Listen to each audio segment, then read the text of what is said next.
Assalamualaikum warahmatullahi wabarakatuh. Alhamdulillah hamdan katsiran thayyiban mubarakan fi kama yuhibbu rabbuna wa yarda. Wassalatu wassalamu ala nabiyyina Muhammadin wa ala alihi wa sahbihi wa man sara ala nahjihi bi ihsanin ila yaumil wa ba'd.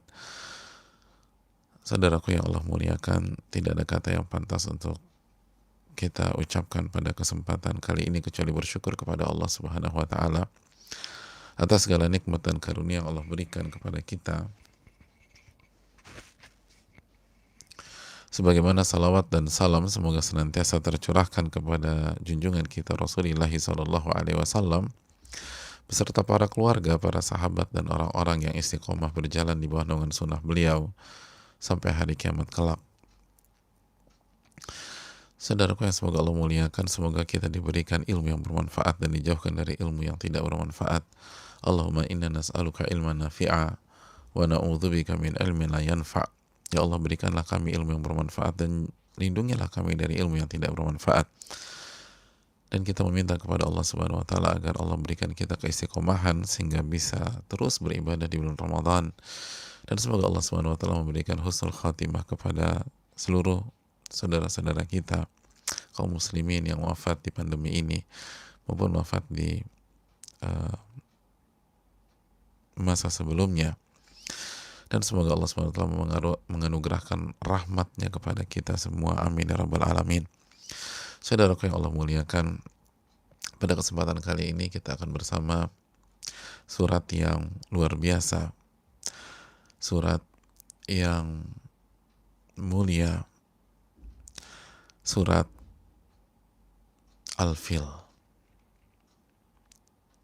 Sangat familiar, sangat terkenal di tengah-tengah kita. Dan surat ini salah satu surat yang senantiasa menyapa telinga-telinga kita dan membasahi lisan-lisan kita. Banyak sekali di antara kita yang membaca surat ini di saat salat-salat wajibnya, di saat salat-salat rawatibnya, di saat salat duha, dan di saat salat taraweh. Oleh karena itu, agar salat-salat kita tersebut semakin berkualitas, semakin khusyuk, maka marilah kita mengkaji keterangan para ulama, makna-makna dan hikmah yang ada di balik surat ini. Allah Subhanahu wa taala berfirman, Bismillahirrahmanirrahim. Alam tara kaifa fa'ala rabbuka bi ashabil fil. Alam yaj'al kaidahum fi tadlil. Wa arsala 'alaihim tayran ababil. Tarmihim bihijaratin min sijil faj'alahum ka'asfim ma'kul. Allah berfirman yang artinya, alam taro kaifa fa'ala rabbuka bi ashabil fil. Sebuah pertanyaan dari Allah Subhanahu wa taala, apakah engkau tidak melihat apa yang dilakukan oleh Rabbmu terhadap pasukan gajah? Ya, pasukan gajah. Alam yaj'al kaidahum fi tadlil. Bukankah Allah Subhanahu wa taala telah menjadikan tipu daya mereka, niat buruk mereka ketika mereka berusaha menghancurkan Ka'bah menjadi sia-sia belaka. Seluruh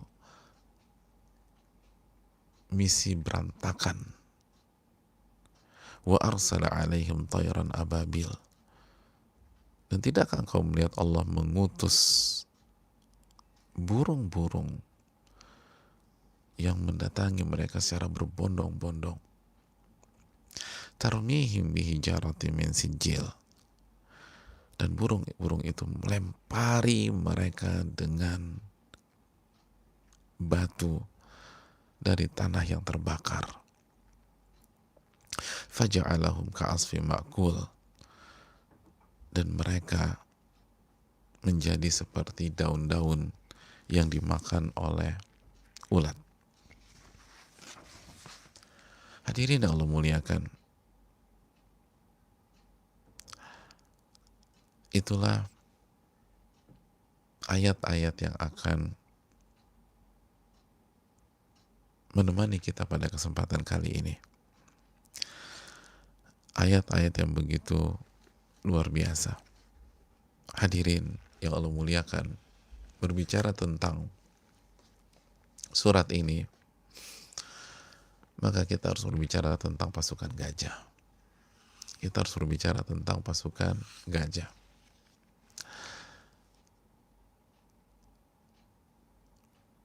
Sebuah kejadian yang selalu dikenal oleh sejarah. Bahkan dikatakan oleh para ulama, lam yahduth mithluhu fi tarikhil Arab. Itu kejadian tidak pernah terjadi sebelumnya dalam sejarah kehidupan bangsa Arab.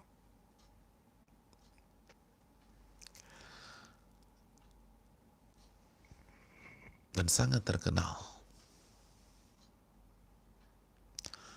Maka tidak heran tahun itu dinamakan tahun gajah.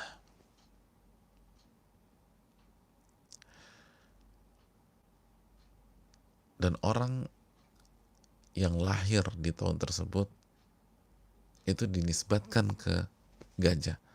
Lahir di tahun gajah. Bahkan yang lahir 1 tahun setelah itu, lahir 1 tahun setelah tahun gajah. Intinya semua dikaitkan dengan tahun tersebut. Karena kejadian itu begitu luar biasa dan begitu mencengangkan dan begitu mengagetkan. Kejadian yang terjadi di tahun 571 Masehi. Tapi sekali lagi, nama gajah mengalahkan tahun tersebut. Orang nggak tahu tahun 571. Orang mengetahuinya di tahun gajah. Dan kejadiannya di bulan Al-Muharram. Di bulan Al-Muharram. Kurang lebih 50 hari atau 55 hari sebelum kelahiran Rasulullah Sallallahu Alaihi Wasallam. Hadirin yang Allah muliakan, hadirin yang Allah muliakan.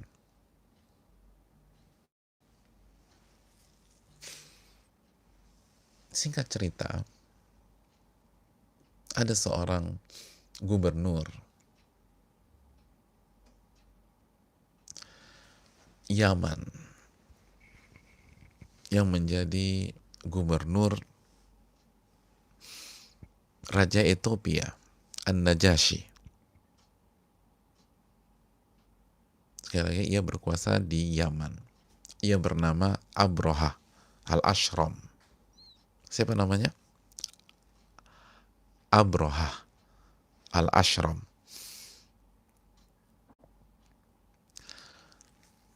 Ketika Abroha ini melihat bagaimana antusiasme orang-orang terhadap Ka'bah dan bagaimana mereka mendatangi Ka'bah di Mekah,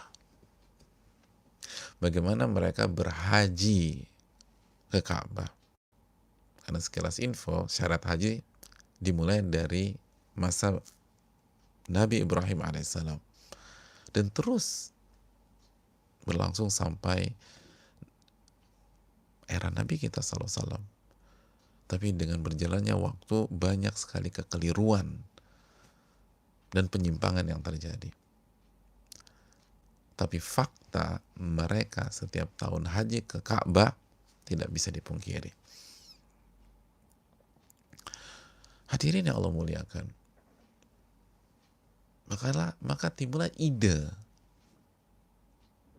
yang tidak baik dari Abroha. Ia ingin membangun tempat ibadah untuk menandingi Ka'bah. Ia ingin bangun di kota Son'a, Yaman.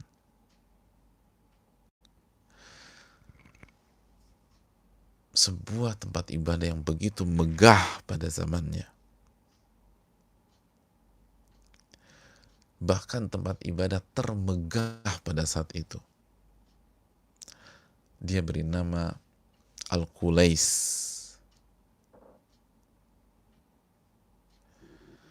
Lalu setelah itu ia tulis surat ke Najasyi, Raja Ethiopia, bosnya, pimpinan tertingginya. Kata dia, inni qad banaitu laka ayyuhal malik kanisatan lam yubna mithluha limalakin kana qablak. Sesungguhnya aku telah membangunkan untukmu tempat ibadah yang belum pernah dibangun tempat ibadah seperti itu untuk raja-raja sebelummu.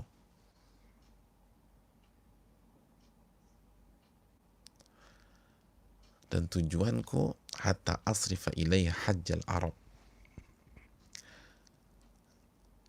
agar orang-orang bangsa Arab meninggalkan Ka'bah dan berhaji ke tempat ibadah kita.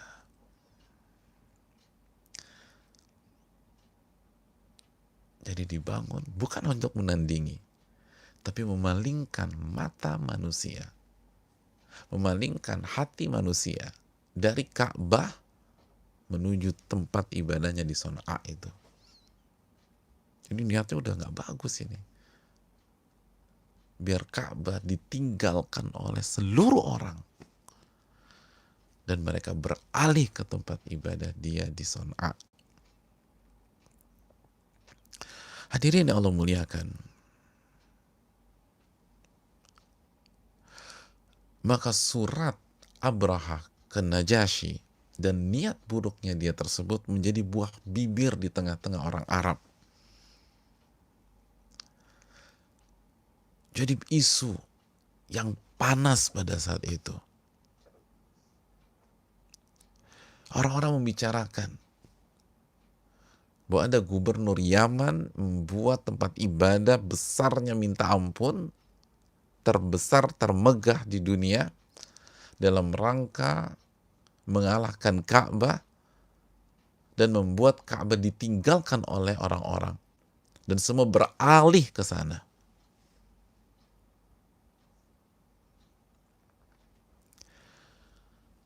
Saudaraku yang Allah muliakan,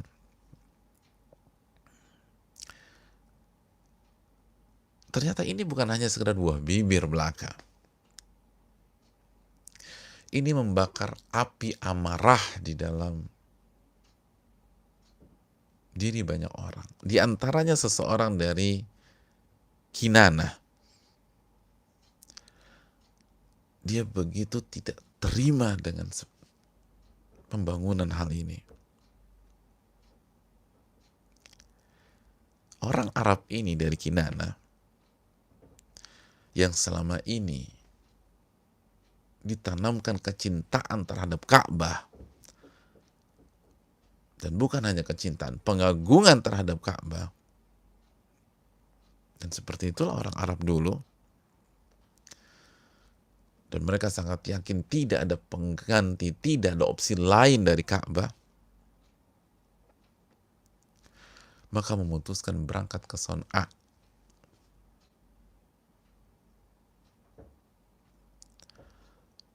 Dengan sebuah misi.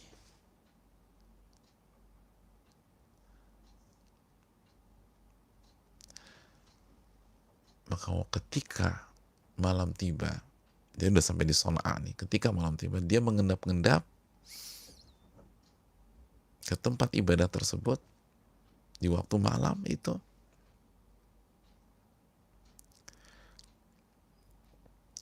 Lalu ia kotori tempat ibadah itu dengan kotoran. Ia kotori tempat ibadah itu dengan kotoran.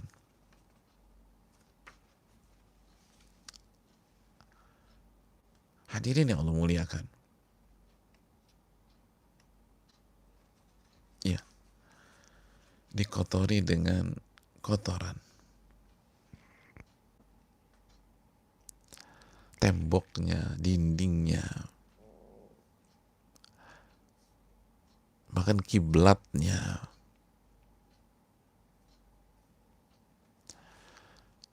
sebagai simbol penolakan terhadap misi Abroha tersebut.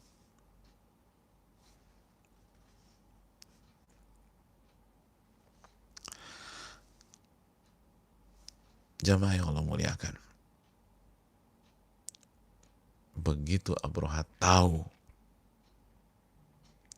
faghadiba inda dzalika,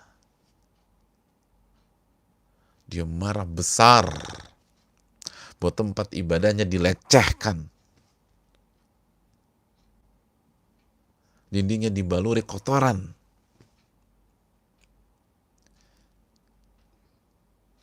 dan juga kiblatnya tersebut atau tempat kiblatnya tersebut.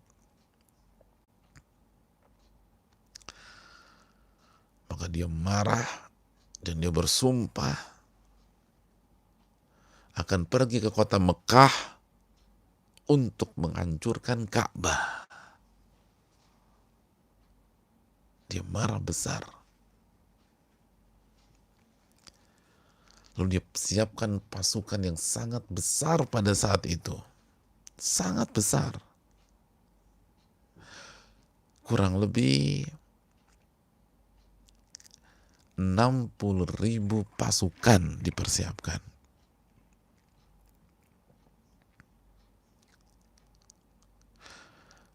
Dan pasukan itu bukan hanya berisi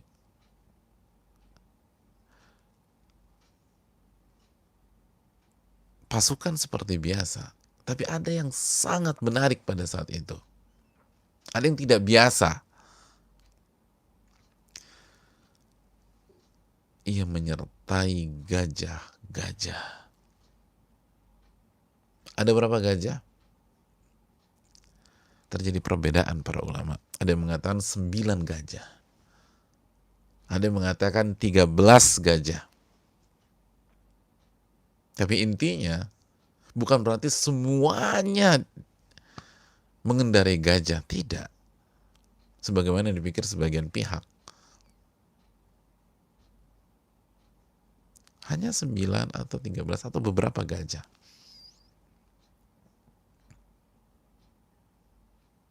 Itu yang kami ketahui dari sirah para ulama kita. Jadi ada yang bilang 9, ada yang 13, terjadi perbedaan. Dan Abraha sendiri memilih gajah yang paling besar untuk dirinya. Nama gajah itu Mahmud. Mahmud.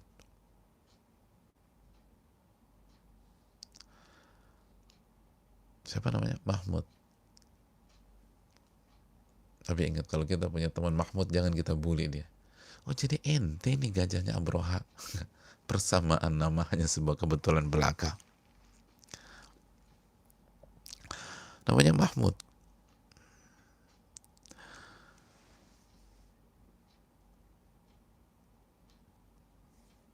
Maka berita tentang pasukan besar itu terdengar oleh bangsa Arab.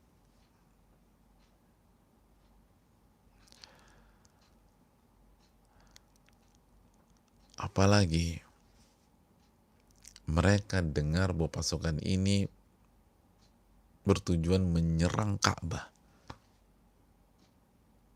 Menyerang Ka'bah. Dengan amarah besar. Dengan kezoliman.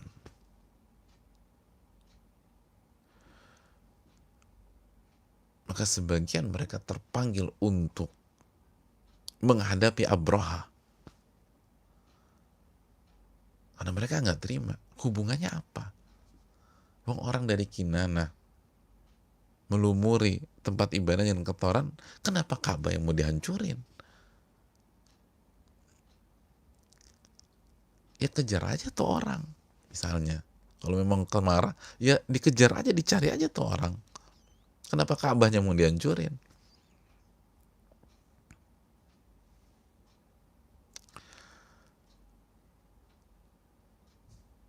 Maka tergeraklah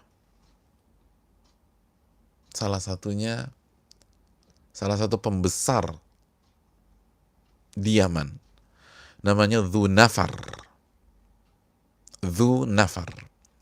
Dia mengajak kaumnya untuk menghadapi Abraha dalam rangka membela kehormatan Ka'bah. Jadi Ka'bah tuh benar-benar dicintai oleh mereka dulu.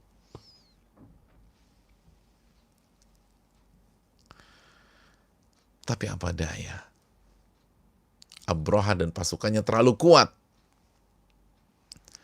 Dan alih-alih mengalahkan Abraha, Dhu Nafar kalah total. Dan Dhu Nafar pun ditangkap menjadi tawanan. Dan Abraha ingin mengeksekusi dia ingin dibunuh. Sebelum mau dibunuh, maka Dhu Nafar akhirnya berkata, Ayyuhal Malik, la taqtulni fa innahu asa an yakuna baqa'i ma'aka khairan laka min qatli. Wahai raja, wahai Abraha, janganlah kau bunuh saya. Semoga keberadaan saya bersama kamu lebih baik, lebih bermanfaat daripada kalau engkau bunuh aku. Jadi jangan bunuh saya lah. Saya siap berkhidmat, saya siap bantu, saya siap mensupport. Siapa tahu saya ada gunanya. Yang awalnya mau nyerang, udah nyerah dia udah. Abraha terlalu kuat. Akhirnya nggak jadi dibunuh.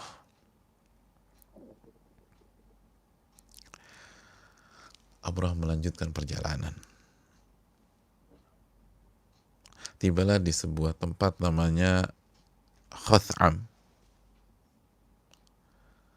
Dan lagi-lagi di tempat ini Abraha dan pasukannya dihadang oleh Nufail bin Habib al-Khuth'ami.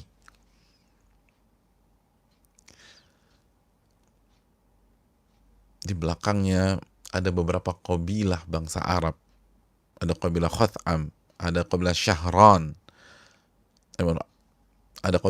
ada kabilah Nahis, dan ada beberapa kabilah lain, Syahran, Nahis. Maka mereka pun bertempur, dan lagi-lagi mereka ditaklukkan oleh Abraha. Dan Nufail tertawan dan mau dibunuh. Dan ketika dia mau dibunuh, Nufail kembali mengatakan, Ayyuhal Malik, wahai Abraha, la taqtulni, janganlah kau bunuh aku. Fa inni daliluka bi ardil Arab. Saya ini bisa jadi petunjuk jalanmu di hamparan wilayah Arab. Jadi aku ini bisa jadi GPS kamu nih. Saya ngerti jalan.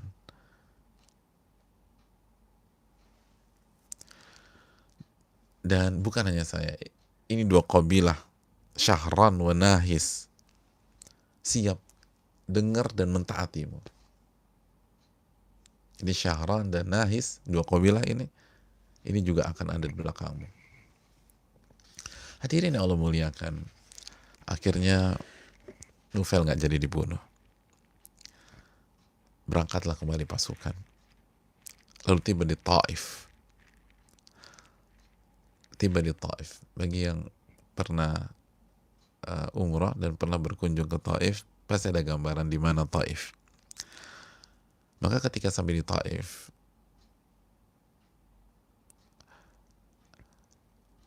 Abraha disambut oleh Mas'ud bin Mu'attib Ats-Tsaqafi, salah satu tokoh di Taif atau tokoh dari Thaqif.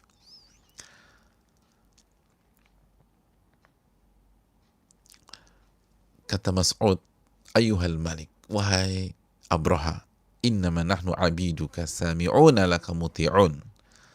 Kami ini seperti layaknya hamba saya engkau. Kami di pihak engkau. Kami siap mendengar dan taat kepadamu. Dan kami tidak akan menyelisih kebijakan-kebijakanmu. Dan bukan tempat kami yang engkau tuju, dan bukan tempat ibadah kami yang engkau inginkan. Yang kau inginkan adalah Ka'bah yang ada di Mekah, dan kami bisa mengutus orang kami untuk menjadi petunjuk jalan bagimu. Maka akhirnya diutuslah seorang namanya Abu Righal untuk menjadi petunjuk jalan Abraha ke kota Mekah. Maka berangkatlah Abraha, dan begitulah kondisi pada saat itu. Gak ada yang bisa menghadang Abraha. Kalau gak nyerah, kalah. Kalau gak nyerah, kalah.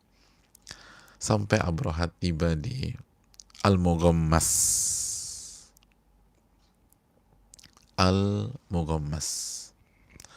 Hadirin yang dirahmati oleh Allah Subhanahu wa taala. Al-Mughammas ini terletak di sebelah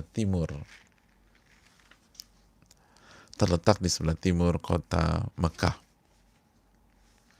dari arah Taif, dan sebagian ulama mengatakan kurang lebih 20 kilo dari Mekah. Ketika sampai di sana,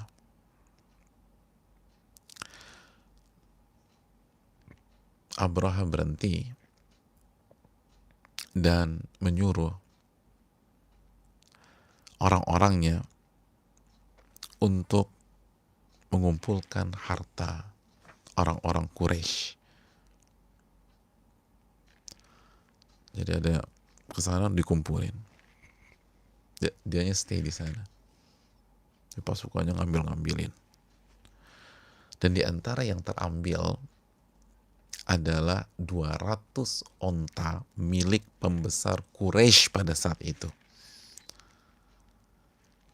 Tokoh yang sangat dikagumi di Quraisy. Tokoh yang sangat diseniorkan oleh orang-orang Quraisy. Pembesar.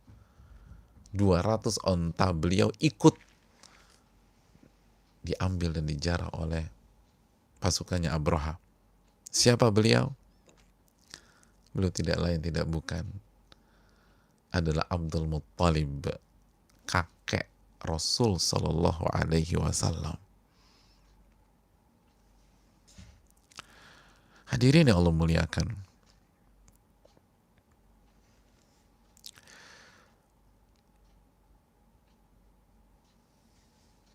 itu orang-orang Quraisy sudah marah besar sama Abraha,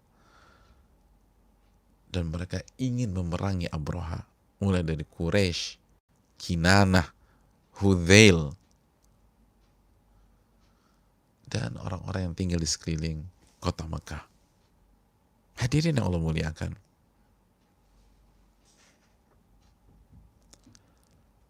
lalu Abraha mengutus orangnya untuk pergi ke kota Mekah dan bertemu pembesar kota Mekah.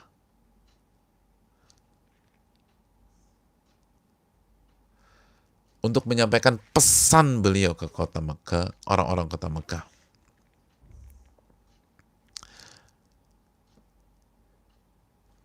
Maka berangkatlah. Dan pesannya apa? Kata Abraha, Innal manika yaqulu lak. Sampaikan kepada dia, pembesar kota Mekah, Inni lam ati li harbikum, innama ji'tu li hadmi hadzal bait. Aku datang bukan untuk memerangi kalian. Aku datang hanya untuk menghancurkan Ka'bah. Maka kalau kalian tidak menghadang kami, kalian tidak melawan kami nggak tertarik menumpahkan darah kalian.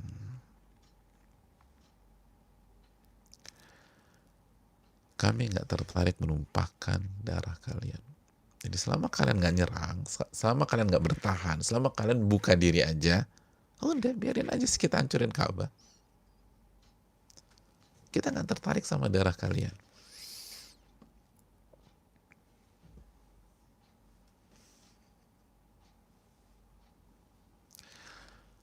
Maka bertemulah utusan ini, Hunatah,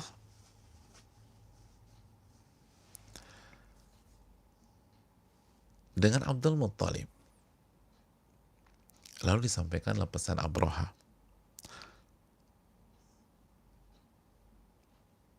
Lalu kata Abdul Muttalib, Wallahi ma nuridu harbah. Kata Abdul Muttalib, demi Allah kami juga enggak ada rencana memerangi Abroha. Maka kata Hunatah, fantalik ma'i ilai. Oh, kalau gitu, ikut aku, kita ketemu sama Abroha. Singkat cerita, datanglah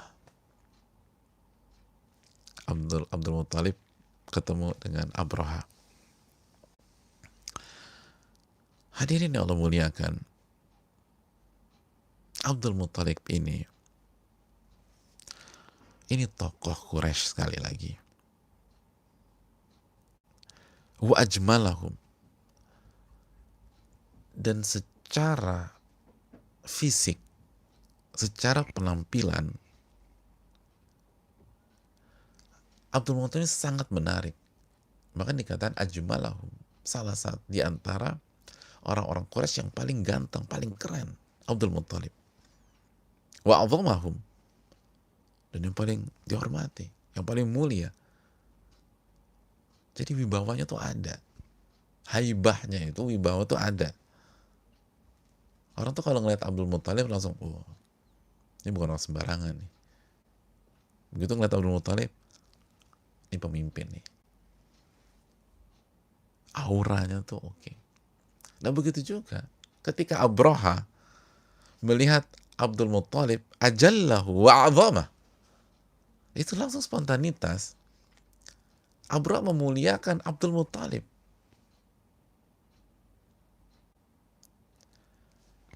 Abroha memuliakan Abdul Muttalib.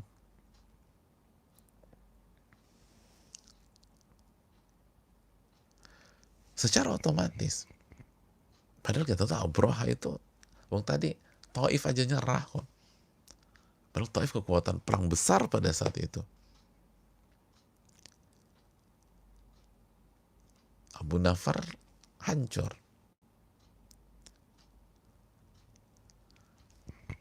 Semua yang menghadang Abroha bertekuk lutut. Nufail jatuh.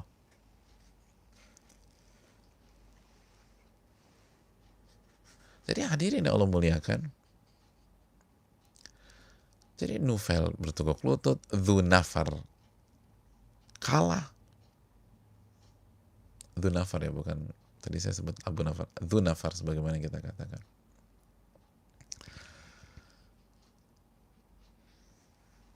Dan kita tahu kan, la ya'riful fadla illa dhu fadl.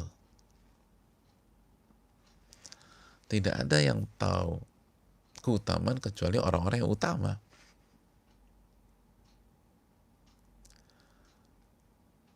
Nggak ada yang mengerti kualitas dokter spesialis penyakit jantung kecuali dokter spesialis penyakit jantung juga. Sama-sama berkelas. Nggak ada yang tahu seorang arsitek papan atas kecuali orang-orang arsitek juga. Oh itu jago tuh Ustaz. Nah bro, ketika lihat Abdul Muttalib langsung memuliakan. Bahkan beliau turun dari singgasananya, kursinya, untuk duduk bareng sama Abdul Muttalib. Emang Nabi kita SAW memang nasabnya ini luar biasa jamaah. Ini kakeknya. Jadi memang dari kalangan terhormat.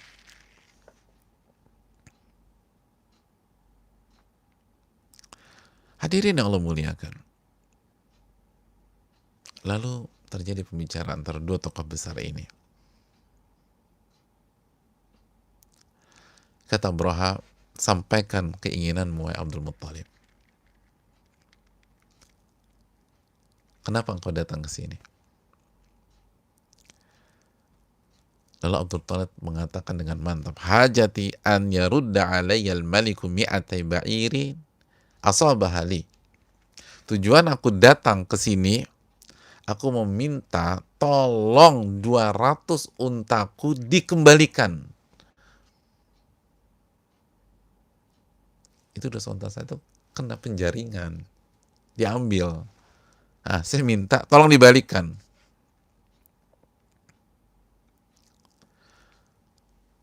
Itu begitu Abraha mengetahui dan mendengar tujuan dari Abdul Muttalib, langsung kaget coba.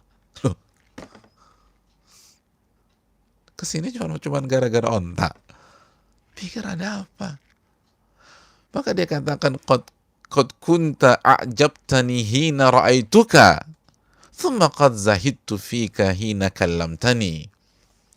Ya Allah, Abraham bilang, engkau tuh benar-benar membuat aku kagum ketika aku melihat engkau tadi. Engkau masuk, terus gimana wibawa. Tapi begitu engkau sampaikan hajatmu, kalau bahasa kita sekarang, saya ilfil sama kamu. Saya jadi nggak tertarik. Ilfil. Masa kita orang-orang besar, masa cuma bicarain 200 onta? Harusnya bicara yang lain dong. Atukallimuni fi mi'atai ba'ir asabtuha laka wa tatruku baitan huwa dinuka wa dinu abaika qad ji'tu li ahdimaka li ahdimahu. Engkau bicara kepadaku, engkau datang kepadaku hanya untuk 200 onta, hanya untuk 200 onta, sedangkan engkau tidak mengangkat isu tentang Ka'bah yang merupakan agamamu dan merupakan bagian dari agama leluhurmu, dan kau tahu aku datang untuk menghancurkan Ka'bah tersebut. Li'ahdimah. Saya pikir kau mau bicara tentang Ka'bah. Ka'bah ini bagian dari agamamu, dimuliakan. Itu ada satu orang dari Kinana ngotorin tempat ibadah saya. Dia bukan siapa-siapa. Engkau di toko besar. Kenapa nggak bicara tentang Ka'bah? Saya nunggu, yang saya harapkan kita bicara tentang Ka'bah nih. Sebagai dua pemimpin besar. Minta 200 onta. Minta 200 onta.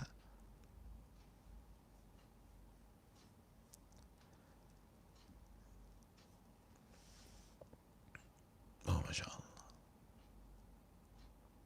Jangan bicara 200 onta. Jadi lihat itu tabiat orang dulu ya. Jangan bicara harta. Ini agama yang paling penting nih, gitu kan. Kenapa bicara harta 200 onta? Sedangkan yang saya mau hancurkan adalah simbol agamamu.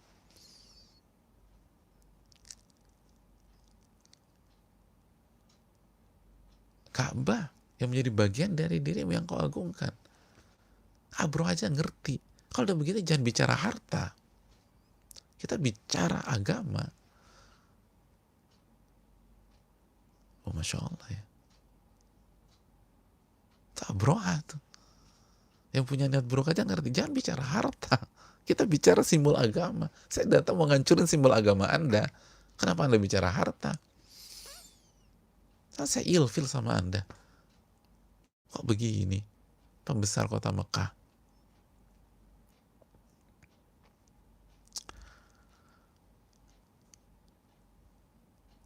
Lihat pola pikir orang dulu.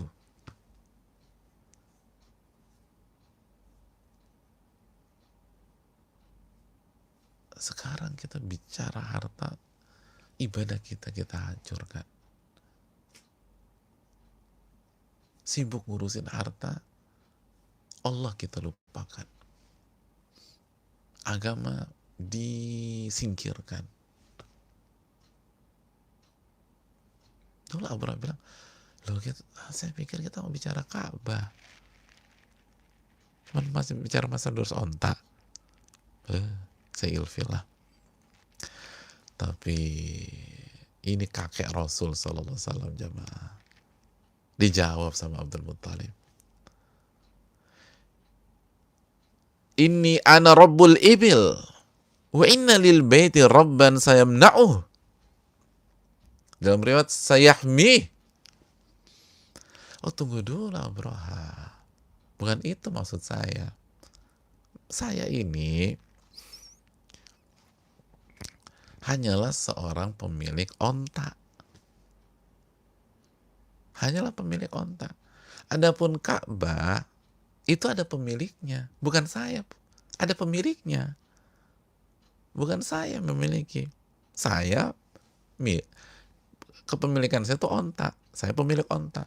Adapun Ka'bah bukan saya pemiliknya. Nah, pemiliknya nanti yang akan jaga tuh Ka'bah dari engkau.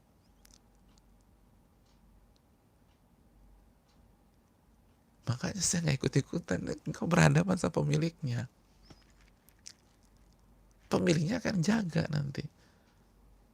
Dan yang akan mencegahmu dari menghancurkan rumahnya, itu ada yang punya. Jangan salah. Bukan punya saya. Itu punya Allah. Punya Allah.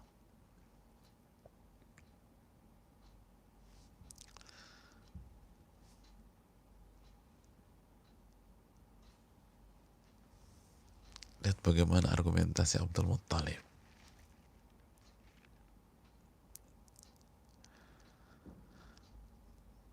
Karena mereka pada saat itu percaya kepada Allah.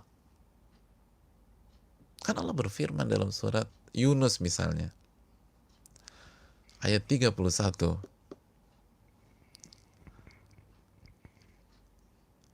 Mereka percaya kepada Allah. Allah berfirman, "Qul man yarzuqukum minas sama'i wal ard." Wahai Muhammad, katakan kepada mereka, "Man yarzuqukum minas sama'i wal ard." Siapa yang memberikan rizki kepada mereka dari langit dan dari bumi? Aman yamliku sam'a wal absar. Dan siapa yang memiliki pendengaran dan penglihatan mereka? Waman yukhrijul hayya minal maiti wa yukhrijul maita minal hayy. Siapa yang mengeluarkan yang hidup dari yang mati, dan siapa yang mengeluarkan yang mati dari yang hidup? Waman yudabbirul amra. Dan siapa yang mengatur seluruh ini? Fasayaquluna Allah. Maka orang-orang Quraisy itu akan mengatakan Allah. Fakul afala tattaqun. Kalau begitu kenapa kalian tidak bertakwa sama Allah? Kalau begitu kenapa kalian tidak mentauhidkan Allah? Kalau begitu kenapa kalian tidak beribadah hanya kepada Allah? Itu surat Yunus ayat 31 menjelaskan bahwa orang-orang jahiliyah dulu itu yakin yang ngatur semua ini Allah. Masalahnya mereka nggak mau beribadah hanya kepada Allah. Maka mereka punya berhala-berhala. Mereka yakin memberikan rizki Allah, yang ngatur Allah, yang punya panca indera Allah, yang menghidupkan Allah, yang mematikan Allah. Mereka yakin itu semua. Makanya Abraha itu simpel. Loh, saya ini yang punya Ka'bah itu Allah. Abdul Muttalib bilang ke Abraha, yang punya Ka'bah itu Allah. Nanti Allah yang ngurus. Kamu tuh berurusan sama Allah yang punya Ka'bah. Begitu digitukan Abraham mengatakan, maka naliyam tani amini qala anta wadhak. Nggak ada yang bisa mencegahku, engkau atau Allah. Masya Allah, itu kata Abraham. Nggak ada yang bisa mencegahku, baik engkau apalagi Allah, atau engkau dan Allah, nggak bisa. Akhirnya Abraham mengembalikan 200 onta Abdul Muttalib. Udah, onta kan ambil tuh onta tuh. Nggak terima dengan Abdul Muttalib. Singkat cerita jamaah, Abraham melanjutkan misinya. Beliau bersiap untuk memasuki Makkah. Abraha bersiap untuk memasuki Makkah. Maka mereka pergilah sampai ke lembah Muhassir. Tempatnya itu lokasinya di antara Muzdalifah dan Mina. Bagi yang sudah haji, coba merenung sejenak sedikit aja. Muzdalifah, Mina. Muzdalifah yang mana ya Pak Ustadz ya? Muzdalifah.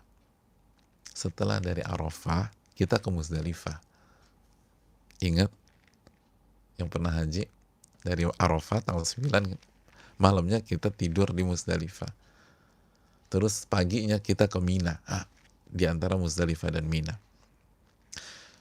Di lembah itu, Barokal Fil. Gajah mereka duduk dan gak mau melanjutkan perjalanan.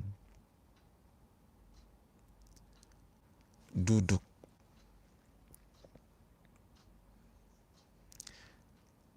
Diminta gak mau. Diarahkan gak mau. Bahkan dipukul kepalanya tuh gajah gak mau. Gak mau. Pokoknya tetap gak mau menuju Ka'bah. Dan anehnya, begitu dipalingkan ke Yaman, mau jalan. Tuh gajah-gajah. Jadi oke, kita ganti arah ke Yaman. Gajahnya mau jalan. Begitu dibalikan naik ke Ka'bah, nggak mau jalan.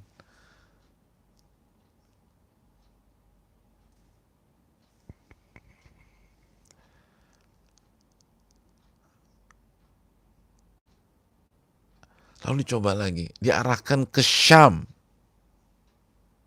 Mau. Diarahkan ke arah timur.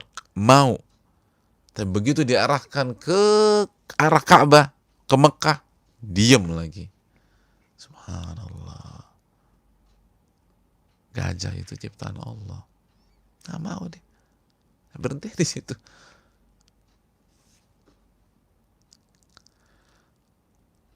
Pada saat mereka kebingungan melihat sikap para gajah yang mereka bawa itu,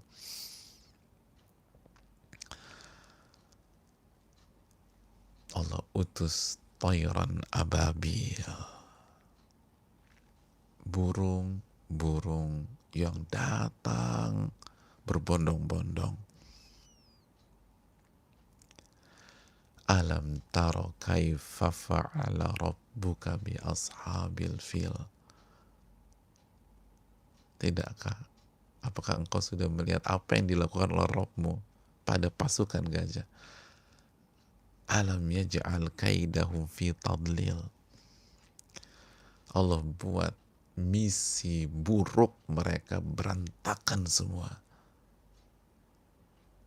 Berantakan semua.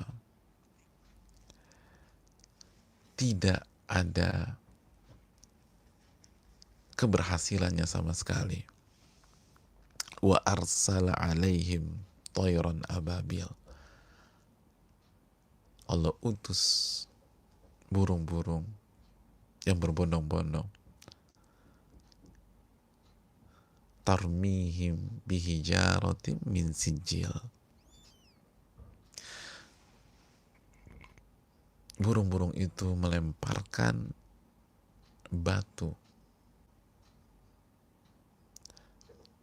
yang terbuat dari tanah yang sangat panas.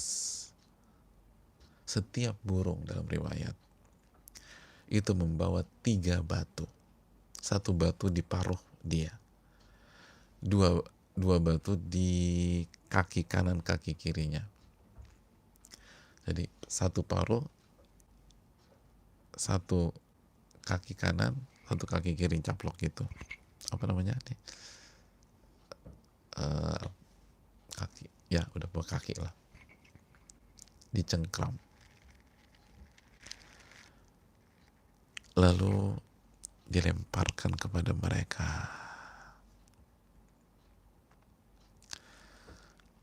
Hadirin yang Allah muliakan.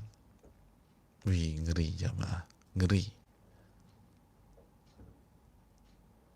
Dikisahkan itu,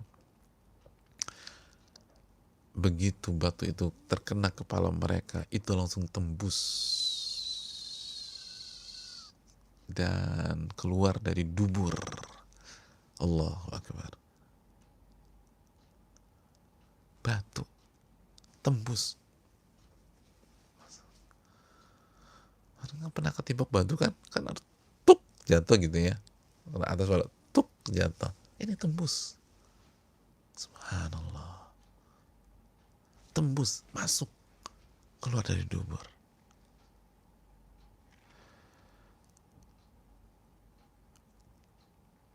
Dijelaskan para ulama, illa sara tataqatta a'dha'uhu wa yahlik,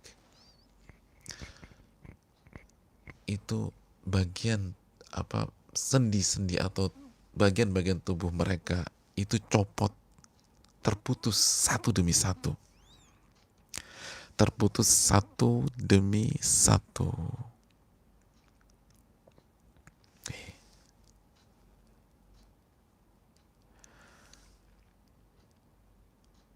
Subhanallah.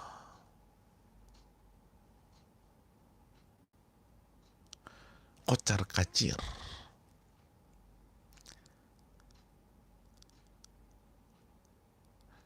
Alam yaj'al kaidahum fi tadlil. Makanya Allah katakan apa? Itu seperti daun dimakan ulat. Kan daun dimakan ulat, masuk tembus. Kok itu kan daun dimakan ulat kayak gitu tuh. Copot satu-satu. Copot satu-satu jamaah.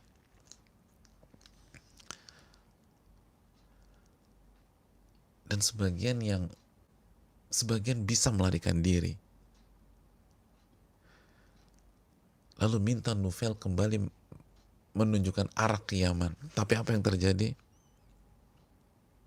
Semua berjatuhan di jalan dan mati.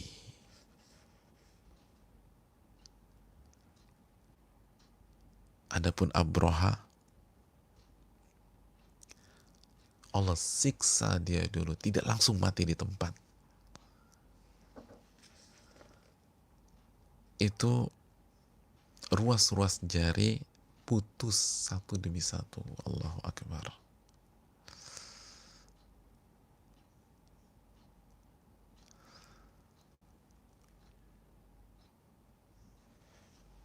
Putus satu demi satu.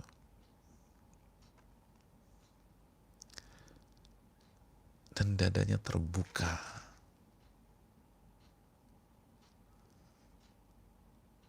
Dan akhirnya dia mati. Disiksa dulu. Dan dia sempat pergi pulang ke Son'a. Di perjalanan itu disiksa satu-satu, habis lalu dia mati. Jadi nggak dimatikan di tempat antara Muzdalifah dan Mina, enggak. Kenapa? Disiksa dulu. Bayangkan dia masih coba berusaha pulang sampai Son'a ke Yaman. Satu-satu putus. Mati. Subhanallah. Hadirin yang Allah muliakan.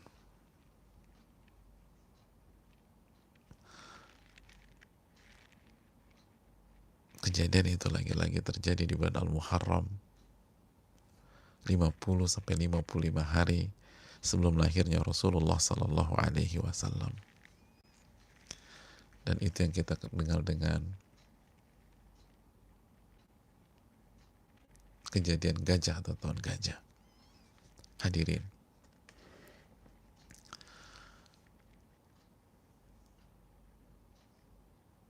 pelajaran yang kita bisa petik adalah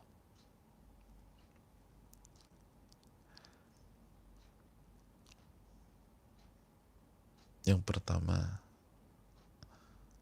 lihat bagaimana orang-orang Quraisy pada saat itu yakin dengan kemahakuasaan Allah.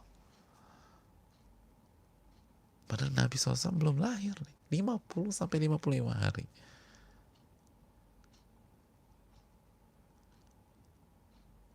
Itu mereka bisa mantap mengatakan saya ini punya onta, yang punya Ka'bah Allah yang akan jaga, yakin dengan kemahakuasaan Allah. Lalu kita hari-hari ini nggak yakin dengan kemahakuasaan Allah, sedangkan kita sujud sedangkan kita ruku, sedangkan kita beribadah kepada Allah Subhanahu wa taala. Ini cambuk bagi kita. Ini renungan bagi kita. Apa susahnya bagi Allah Subhanahu wa taala? Apa sulitnya bagi Allah Subhanahu wa taala?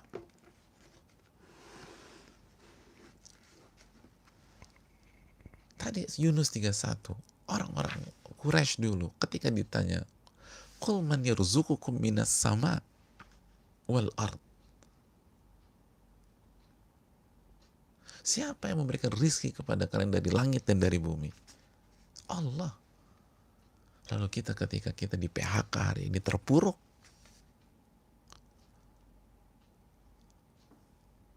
itu orang Quraisy mengatakan, siapa yang memberikan rizki? Allah, kata mereka.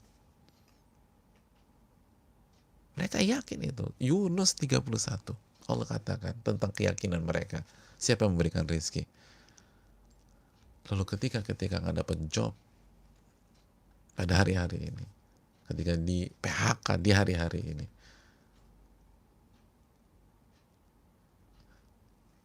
saudaraku yang belum, bisa jadi kenapa Allah nggak tolong kita? Karena kita kurang yakin dengan ini. Lihat, begitu mereka yakin seyakin-yakinnya, apa yang terjadi? Allah tolong semuanya. Allah tolong Ka'bah dan Allah tolong mereka.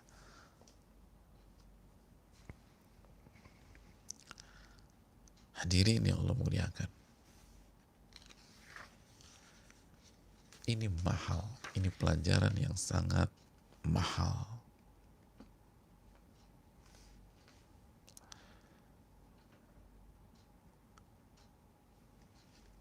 Pelajaran yang kedua,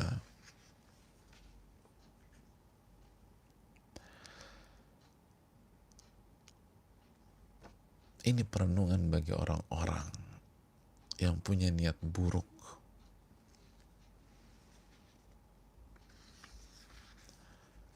yang punya niat buruk. Alam yaj'al kaidahum fi tadlil. Allah katakan, bukankah Allah telah menjadikan tipu daya mereka, misi buruk mereka hancur berantakan. Hancur berantakan.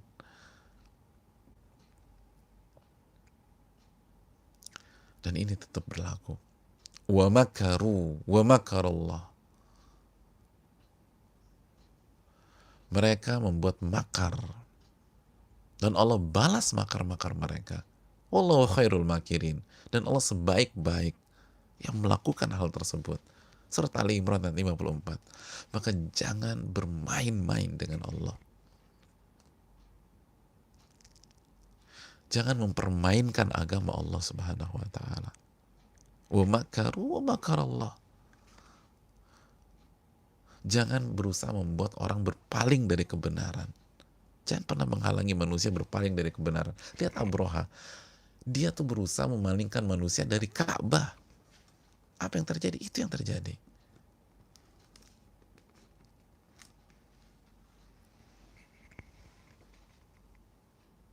Itu yang terjadi.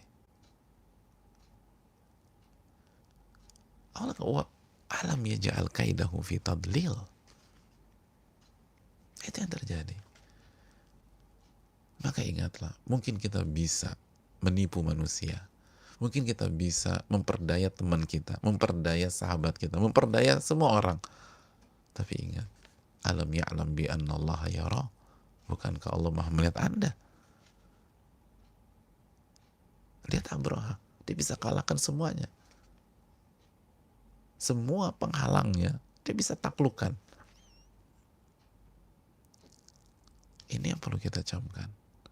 Jangan pernah kita bermain api. Sami'na wa ata'na lah. Dengar dan taatlah kepada Allah. Kalau Abraha aja hancur berantakan. Padahal Taif aja nggak berani berhadapan dengan mereka. Lalu bagaimana dengan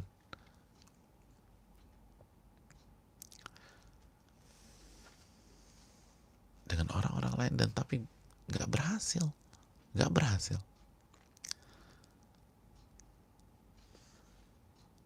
Dan yang terakhir jamaah sekalian, tugas kita adalah intan surullah yansurkum. Jika kalian menolong agama Allah, niscaya Allah akan tolong kalian. Surat Muhammad ayat 7. Wa yuthabbit aqdamakum. Jika kalian menolong agama Allah, Allah akan tolong kalian dan Allah akan kokohkan kaki kalian. Allah akan kokohkan iman kalian. Pasukan Abroha pada saat itu pasukan yang secara hitung-hitungan militer nggak bisa dikalahkan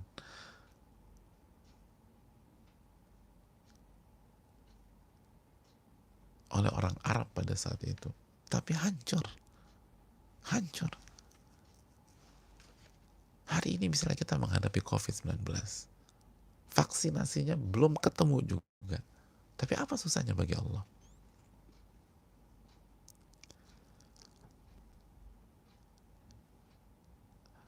Ya kalau Allah mudah, hilangin aja sekarang Ustaz. Loh bukan begitu caranya.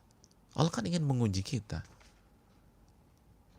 Ahasiban nas an yutraku an yaqulu amanna wa hum la yuftanun. Apakah manusia berpikir mereka akan dibiarkan begitu saja mengatakan kami beriman dan mereka nggak diuji? Maka jangan pernah putus asa, jangan pernah kehilangan kepercayaan, dan tetap terus beribadah kepada Allah, kembali kepada Allah. Lalu kerjakan apa yang Allah perintahkan, bantu saudara kita. Nanti Allah akan tolong kita.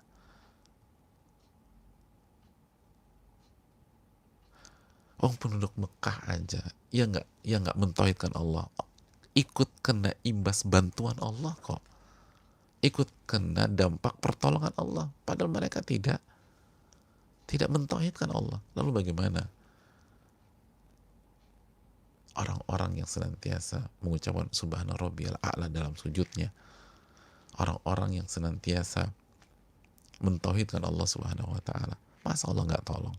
Allah pasti tolong, tapi sabar, tenang dulu, dan insya Allah Allah akan berikan pertolongannya. Ini bisa disampaikan. Terima kasih banyak, semoga bermanfaat. Wassalamualaikum warahmatullahi wabarakatuh. Subhanakallahumma wa bihamdika, asyhadu an la ilaha illa anta, astaghfiruka wa atubu ilaik. Assalamualaikum warahmatullahi wabarakatuh.